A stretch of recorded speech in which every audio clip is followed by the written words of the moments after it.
सवाल हमारे सामने आ रहा है जी।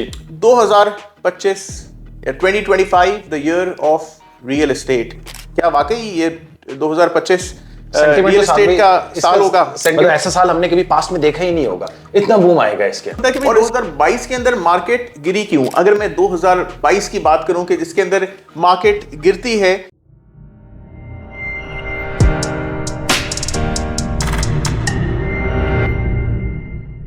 अस्सलाम वालेकुम, मैं उम्मीद करता हूं कि आप तमाम लोग खैरियत से हैं। ज़ुहैब अतीक और साद वकार रियल उस्ताद की एक नई एपिसोड के साथ आपकी खिदमत में हाजिर हैं। Reality behind taxes. इस वीडियो को शुरू करने से पहले आप हमारे चैनल को सब्सक्राइब कर लें, वीडियो पसंद आए तो इसे लाइक करिएगा और भी लोगों के साथ शेयर करिएगा। मार्केट के अंदर गहमा गहमी है, लोग नारे लगा रहे हैं कि यार रियल एस्टेट के ऊपर से टैक्सेस हट गए, मार्केट अब बूम करेगी और 2025 होगा रियल एस्टेट का साल। रियल उस्ताद से आज हम सुनते हैं, देखते हैं, पूरी तरीके से एनालाइज करते हैं कि क्यों 2025 रियल एस्टेट का साल होगा या फिर नहीं होगा, और रियल एस्टेट के टैक्सेस हमें किस तरीके से फायदा देंगे या नहीं देंगे, क्या कोई एमनेस्टी स्कीम आ रही है या नहीं आ रही, हम कंप्लीटली यहां पे डिस्कस करेंगे। तो शुरू करते हैं। सबसे पहले मैं आपको बताऊंगा कि भाई रियल एस्टेट की जो बूस्ट है उससे फायदा बहुत सारी इंडस्ट्रीज को होता है। 40-50 कोई लगभग इंडस्ट्रीज हैं, लेकिन मैं इसको बहुत बेर मिनिमम से शुरू करता हूं। अगर एक नई हाउसिंग सोसाइटी को हम बनते हुए देखते हैं या किसी नए शहर को आबाद होते हुए देखते हैं तो सबसे पहले गांव वालों से उसकी जमीन को प्रोक्योर किया जाता है। सबसे पहले गांव वाला या लैंड ओनर को पैसा मिलता है, जो डीलर ये डील करा रहा होता है उसको पैसा मिलता है, कोई मार्केटिंग कंपनी अगर मार्केटिंग कर रही होती है तो उसको पैसा मिलता है, कोई कम्युनिकेशन मेथड्स होते हैं, खतों किताबत होती है, वहां पे पैसा जाता है। गवर्नमेंट को ट्रांजैक्शंस में, बैंक को भी ट्रांजैक्शंस में पैसे मिलते हैं।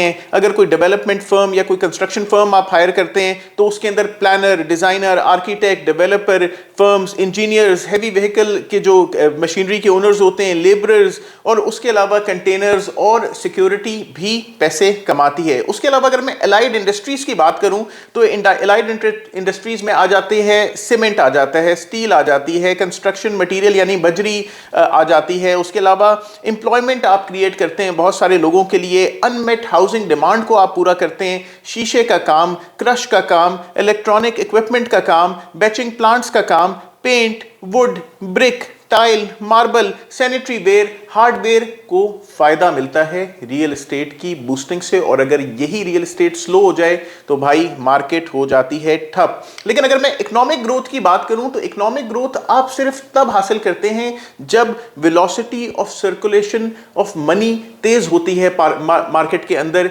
जब मेरे से आपको पैसा मिलेगा, आप वही पैसा ज़ुहैब भाई को देंगे और ज़ुहैब भाई जब इसको फर्दर खर्च करेंगे तो मार्केट के अंदर आप इकोनॉमिक ग्रोथ हासिल करेंगे। अगर मैं इंटरेस्ट रेट्स की बात करूं पिछले 5 सालों की तो 2020 के अंदर हम 11% इंटरेस्ट रेट हासिल कर रहे थे। डेफिनेटली 2020 आगाज था एक हाई मार्केट का इमरान खान साहब के दौर के अंदर। 2021 के अंदर यही 7% हुआ, मार्केट और तेज हुई। 2022 के अंदर ये 9.75 हुआ, मार्केट कुछ रिलैक्स हुई। लेकिन फिर 2023 के अंदर इंटरेस्ट रेट गया 20% के ऊपर, सारा पैसा गया बैंकों की तरफ क्योंकि पाकिस्तान जा रहा था बैंकरप्सी की तरफ। 2024 के अंदर यही इंटरेस्ट रेट 22% हुआ। दिसंबर 2024 के अंदर लोगों ने सोचा कि भाई रियल एस्टेट ऑलरेडी बड़ी डाउन है, पाकिस्तान कोई खातर ख्वाह काम नहीं कर रहा, लोग भी निकम्मे घर पे बैठे हुए हैं, तो गवर्नमेंट ने इस टैक्स को किया 13% 2025 में। पहले महीने में ये 12% हुई और एक्सपेक्टेड है कि भाई ये सिंगल डिजिट हो जाएगी यानी 9% के ऊपर आ जाएगी। अगर मैं टैक्सेस की बात करूं तो एडवांस टैक्स के ऊपर अगर मैं शुरू करता हूं, सबसे पहले हम एडवांस टैक्स बाइंग और सेलिंग के ऊपर देखते हैं। 236C तो 36K, मैं सिर्फ फाइलर की बात करूंगा। अगर आप 50 मिलियन से कम की प्रॉपर्टी लेते हैं तो 3% एडवांस टैक्स फाइलर देता है। अगर 50 मिलियन से लेके 100 मिलियन से कम की प्रॉपर्टी आप लेते हैं तो 3.5% आप टैक्स देते हैं। और अगर 100 मिलियन या उससे ऊपर आप कोई प्रॉपर्टी की ट्रांजैक्शन या उसका FBR वैल्यू ये होती है तो आप 4% टैक्स अदा करते हैं अभी करंट टैक्सेस के अंदर। उसके अलावा हम गेन टैक्स अदा करते हैं, यानी अगर आपने 2024 जुलाई के बाद कोई भी प्रॉपर्टी खरीदी और आप उसको 50 साल भी होल्ड करके बेचेंगे तो ताहयात आप 15% गेन टैक्स उसके ऊपर अदा करेंगे। इससे पहले ये 6% होता था और 6% भी, इससे पहले 15% होता था लेकिन 6 सालों के अंदर होता था। पहले साल में 15%, दूसरे साल के अंदर 12.5%, तीसरे में 10%, चौथे में 7.5%, पांचवें में 5%, छठे के अंदर 2.5% और फिर ये खत्म हो जाता था। और वो होता था रियल गेन टैक्स। और उसके अलावा हम अगर प्रोविंशियल टैक्सेस की बातें करें रियल एस्टेट के ऊपर, तो स्टैम्प ड्यूटी आप देते हैं प्रोविंशियल टैक्स के अंदर 1%, तहसील म्युनिसिपल अथॉरिटी यानी TMA फीस देते हैं 1%। उसके अलावा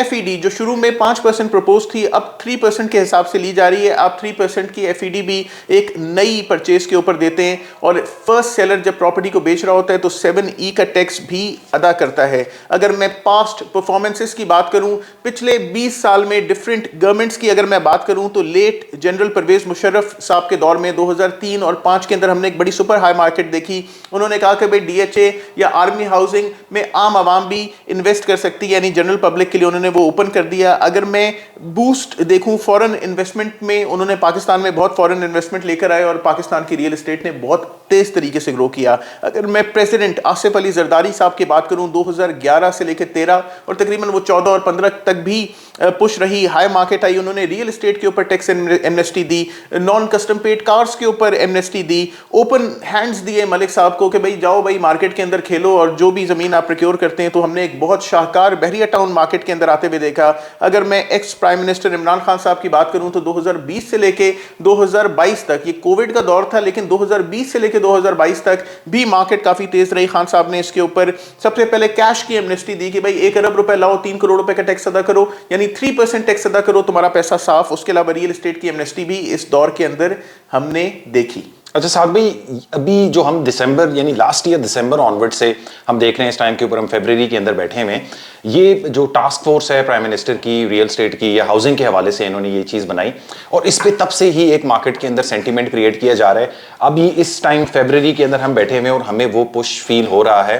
काफ़ी ज़्यादा रेट्स अगर मैं देखूँ मार्केट्स में, कराची में, क्वेटा में, पिंडी, इस्लामाबाद के अंदर, तो रेट्स जो हैं वो पुश हो रहे हैं। बट इसमें से साथ भी कोई भी पॉलिसी अभी इस टाइम के ऊपर इंप्लीमेंट नहीं हुई है। टैक्सेस हमारे जो आज की डेट के अंदर हो रहे हैं वही पुराने वाले आपने अभी ब्रीफ किए, तो ये मतलब क्या चीज़ है? इसके अंदर आप ये कहना चाह रहे हैं कि भाई मार्केट के अंदर कोई टैक्स कट नहीं आया, मार्केट के अंदर अभी तक कोई गवर्नमेंट ने सरकारी एमनेस्टी नहीं दी। यानी एक एमनेस्टी होती है कि भाई तुमसे पूछेंगे नहीं जितना भी पैसा तुम खर्च करोगे, या फिर गवर्नमेंट ने अभी जो कुछ भी रूमर चल रहा है कि टास्क फोर्स प्राइम मिनिस्टर साहब से मिल रही है, उसके बाद कुछ होगा। बहुत सारे चैनल्स ये कह रहे हैं कि भाई ये बेहतरी आई कि आई। उसके अलावा अगर हम जो न्यूज़ चैनल्स को भी देखें, उसके ऊपर भी नीचे फुटेज चल रही है या वन लाइनर्स चल रहे हैं, प्रॉपर कटिंग्स आ रही हैं कि 4 करोड़ 5 करोड़ रुपए तक की खरीदारी पे छूट है। ऊपर कुछ पूछें, लेकिन उसके अंदर छोटा छोटा एंड में ये भी लिखा होता है कि ये मशवरा है, ये अभी तक एंड नहीं हुआ, डिसाइडेड नहीं है। लेकिन कभी कभार आपने वो एक कहानी सुनी है, शेर आया शेर आया शेर आया शेर आया। कहानी ये है कि भाई उसके अंदर एक बकरी वाला होता है और वो लोगों को गांव में जाके डराता है कि भाई शेर आया, और लोग जाके उसकी मदद करते हैं।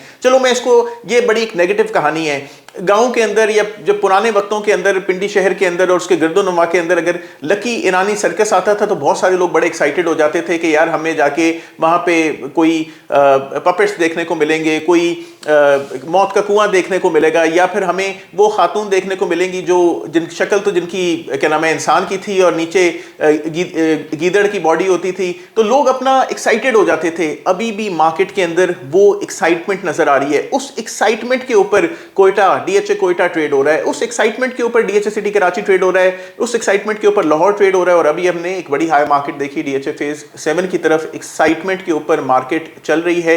टैक्सेस में अगर बेहतरी आई तो डेफिनेटली ये मार्केट थोड़ी और पुश हो सकती है। अगर कोई खातिर ख्वाह बेहतरी नहीं आई तो ये मार्केट गिर भी सकती है, क्योंकि इस मार्केट के कोई पैर नहीं है। अच्छा साथ भी एक चीज मुझे आप ये बताएं कि इससे पहले भी हमने रियल एस्टेट के अंदर अप मार्केट्स देखी हैं और उसको एंजॉय भी किया है, डाउन मार्केट्स भी हमने देखी हैं। अप मार्केट जब भी आती है इतना ज़्यादा शोर मच जाता है, हर कोई रियल एस्टेट के हवाले से बातचीत कर रहा होता है, हर कोई रियल एस्टेट इंडस्ट्री में काम करने को भी आ जाता है। और इवेंचुअली फिर जब हम इसको ओवरऑल देखते हैं, जब मार्केट स्लो होती है तो पता चलता है कि ये सारा का सारा पैसा तो साथ भी उन सोसाइटीज़ में चला गया जो कि सारी की सारी इलीगल हैं।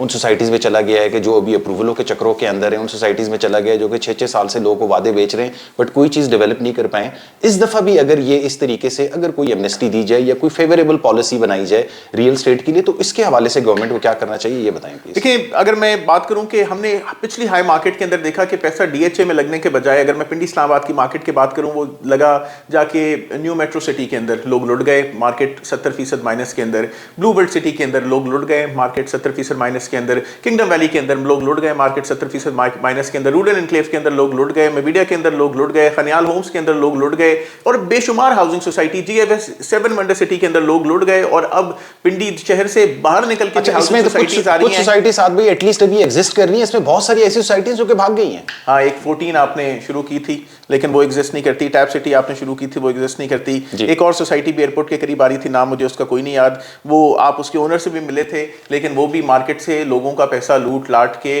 भाग गए। शुक्र है आपने उसके अंदर कोई सेलिंग नहीं की। गवर्नमेंट को इस तरह की हाउसिंग के अगेंस्ट, देखें गवर्नमेंट आमतौर पर RDA CDA अपनी मामलात को क्लियर कर रहा होता है, उसके अंदर RDA CDA आमतौर पर प्रेस रिलीजेस दे रहा होता है, अटैक वहां पे पुलिस जा रही होती है, आप उनके रेड्स हो रहे होते हैं, तोड़फोड़ कर रहे होते हैं, लेकिन गवर्नमेंट को strict action, strong action illegal housing के अगेंस्ट लेना होगा, उनके ओनर्स के अगेंस्ट, उनके मार्केटर्स के अगेंस्ट, और उन लोगों के अगेंस्ट जो बेवकूफ उन सोसाइटीज के अंदर इन्वेस्ट करते हैं हम जैसे लोगों के कहने के ऊपर। यानी इस बार गवर्नमेंट को यह करना होगा कि सिर्फ ओनर या डीलर जेल नहीं जाएगा, वो बंदा जो गलत housing society, non NOC housing society के अंदर इन्वेस्ट करे उसको भी 2 दिन के लिए जेल में डाल। वरना ये गन चक्कर जो है ये कभी नहीं खत्म होगा, ये इसी तरीके से चल रहा होगा। अगर आप रियल एस्टेट की पिछले 15 साल की भी हिस्ट्री देखें तो होता है इवेंचुअली ये है, जो कॉन्क्रीट जगह होती है उधर लोग कम इन्वेस्ट करते हैं, जो इरेगुलेटेड स्पेसेस होती है 30,000 रुपए ले लो, 2 लाख रुपए की डाउन पेमेंट ले लो। इसी तरीके से गवर्नमेंट को जो अथॉरिटी गिविंग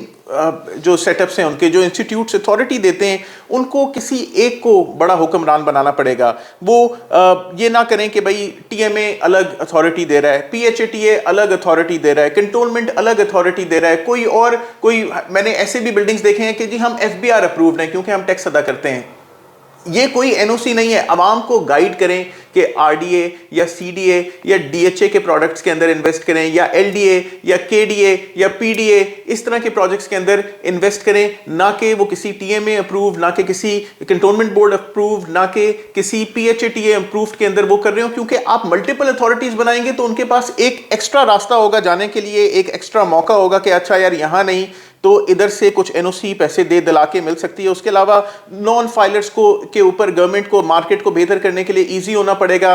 ये बात एक ओपन ट्रूथ है कि मार्केट के अंदर काला पैसा सर्कुलेट करता है या अनअकाउंटेड फॉर पैसा सर्कुलेट करता है तो रियल एस्टेट मार्केट को बूस्ट मिलता है। सारा पैसा बाहर से नहीं आता आपके लिए, सारा पैसा यहाँ के कोई डॉक्टर, इंजीनियर, बिजनेसमैन तबका नहीं लगा रहा होता, सारा पैसा फाइलर का नहीं होता। अनअकाउंटेड फॉर पैसा होगा तो वो आपके जो पैसे के स्ट्रीमलाइन होगा उसके अंदर उसमें चलना शुरू हो जाएगा वो पैसा, और आपके रियल एस्टेट को बूस्ट मिलेगी और उसके साथ जो अलाइड इंडस्ट्रीज हैं उनको फ़ायदा मिलेगा। और उसके अलावा गवर्नमेंट को आसानी लानी चाहिए। जो एक्स्ट्रा टैक्सेस आप ले रहे हैं, आपको जो प्रोविंशियल टैक्सेस ले रहे हैं, 7E के टैक्स ले रहे हैं, स्टैम्प ड्यूटी ले रहे हैं, TMA ले रहे हैं, और लिमिटलेस यानी कोई टाइम बाउंड गेन टैक्स अगर गवर्नमेंट ले रही है तो गवर्नमेंट को ये सारे काम भी करने चाहिए। तो डेफिनेटली रियल एस्टेट की मार्केट के अंदर एक जेन्युइन बूस्ट आ सकता है और आम लोगों को इससे जबरदस्त फायदा हो सकता है। जोहेब भाई, एक बड़ा जबरदस्त सवाल हमारे सामने आ रहा है जी। 2025 या 2025 the year of real estate, क्या वाकई ये 2025 रियल एस्टेट का साल होगा? सेंटिमेंट तो इसका यही बना हुआ है कि ये ऐसा साल होगा कि ऐसा साल हमने कभी पास्ट में देखा ही नहीं होगा, इतना बूम आएगा इसके अंदर। और इसके ऊपर सवाल ये बनता है कि भाई 2022 के अंदर मार्केट गिरी क्यों? अगर मैं 2022 की बात करूं कि जिसके अंदर मार्केट गिरती है तो सबसे पहले हम ये देखते हैं कि एक रिजीम चेंज होती है, गवर्नमेंट, आवाम का ट्रस्ट लूज होता है। करंट रिजीम जो चल रही है 2022 से अब तक, लोग उतने ज़्यादा मुतमईन नहीं थे ओवरसीज़ पाकिस्तानी खास तौर पे कि रियल एस्टेट की मार्केट के अंदर इन्वेस्ट करें। Lack of trust of overseas Pakistanis ने भी इस मार्केट के अंदर इन्वेस्ट नहीं किया।